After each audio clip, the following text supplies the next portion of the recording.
اور دسمبر کا مہینہ، سردی، جاڑے کا موسم، 2 بجے لسی کہاں سے آئے؟ ڈاکٹر اقبال نے جھڑکا اور فرمایا جاؤ اسٹیشن سے پتا کرو کہیں سے، سر لے کے آؤ لسی۔ وہ ملازم تھا، آخر کیا کرتا تھا؟ غوری بخش کہتے جیسے میں باہر نکلا تو میں دیکھ کے حیران رہ گیا، اقبال صاحب کے گھر کے دروازے کے بالمقابل ایک آدمی گیس جلا کے بیٹھا ہے۔ اس زمانے میں لائٹ کا تھوڑا ہی تھا یہ نظام، گیس کا وہ لیمپ لگا کے ایک آدمی بیٹھا ہوا، اس نے دہی کے کنڈے بھی رکھے ہیں، برف بھی پڑی ہوئی ہے اور وہ لسی ہو رہا ہے۔ اس نے کہا کام یہاں ہی بن گیا، جلدی سے اس نے کہا بھی ایک لسی بنا دو۔ وہ بھر کے لسی لے آیا برتن، داتا صاحب وہ آنے والے بزرگ ہیں، انہیں لسی پیش کی اور خاطر توازے کی اور راز و نیاز کی باتیں ہونے لگی۔ اور جب وہ جانے لگے تو اجازت دی کہ اب میں چلتا ہوں۔ اقبال دروازے تک رخصت کرنے گئے، اقبال دروازے تک رخصت کرنے گئے اور روتے ہوئے اقبال نے کہا کہ بڑی لجپالی کی علی بن عثمان الحجویری، داتا گنج بخش، آپ کا مجھ پر بہت بڑا احسان کہ آپ نے اپنے قدوم میمنۃ النزول سے مجھے سرفراز فرمایا اور آپ جسمانی صورت میں میرے پاس تشریف لائے۔ میں آپ کا قیامت تک احسان مند رہوں گا۔ یہ آپ کا مجھ پہ بہت بڑا احسان ہے کہ آپ غریب خانے پہ تشریف لائے۔ اقبال نے قدم پہ دونوں ہاتھ رکھے، دستبوسی کی اور بزرگوں کو رخصت کر دیا۔ جیسے وہ دروازے سے آگے بڑھے، علی بخش کہتا ہے میں نے دائیں بائیں بہت دوڑ لگائی لیکن پتہ نہیں چلا وہ بزرگ کہاں چلے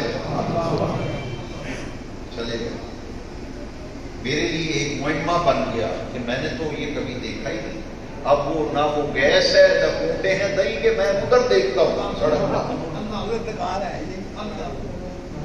اقبال کمرے میں جب آئے تو علی بخش کہتا ہے اقبال کی آنسو کی جھڑی لگی، زاروں قطار اقبال رو رہے تھے اور کہہ رہے تھے تمنا درد دل کی ہو تو گھر خدمت فقیروں کی نہیں ملتا یہ گوہر بادشاہوں کے خزینوں میں، نہ پوچھ ان کا پوشوں کی ارادت ہو تو دیکھ ان کو ید بیضا لیے بیٹھے ہیں اپنی آخری۔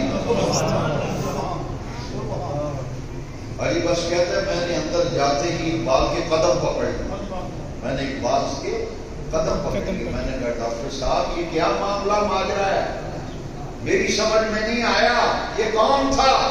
یہاں تو کوئی لسی کی دکان ہی نہیں، نہ کوئی دہی بیچنے والا گھر کے سامنے، یہ کیا ماجرا ہے، کیا معاملہ ہے؟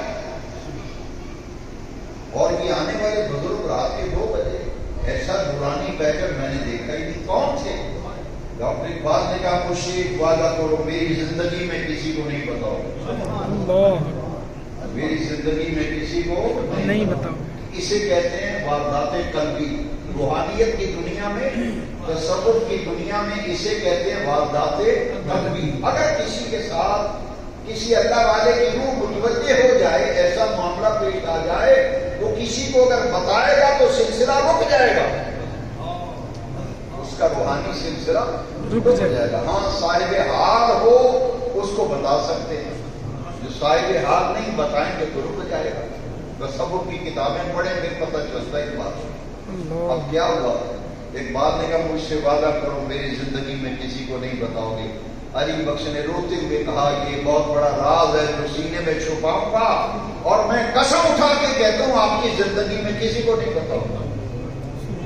اقبال نے کہا اچھا چلو بتلاتا ہوں۔ اس نے کہا میں نے صرف 2 ہی سوال کرنے ہیں، 2 ہی سوال۔ یہ آنے والے بزرگ کون تھے بابا جی؟ انہوں نے کہا یہ داتا گنج بخش علی بن عثمان الحجویری تھے۔ 2 ہی سوال کرنے ہیں۔ دوسرا سوال یہ وہ لسی بنانے والا کون تھا؟ گیس جلا کے بیٹھے سرمائی حضرت میاں میر رحمت اللہ علیہ، یہ حضرت میاں میر رحمت اللہ علیہ اور یہ آنے والے حضرت داتا گنج بخش، حضرت بڑے بڑے اور یہ اللہ نے لکھے نا، مخدوم صابر کلیری رحمت اللہ علیہ، ان کے بارے میں ایک بزرگ نے لکھا ہے کہ 12 سال میں نے ان کے مزار پہ حاضری دی اور حضرت مخدوم صابر کلیری 12 سال مزار سے باہر آ کر میرے ساتھ ملاقات کرتے رہے۔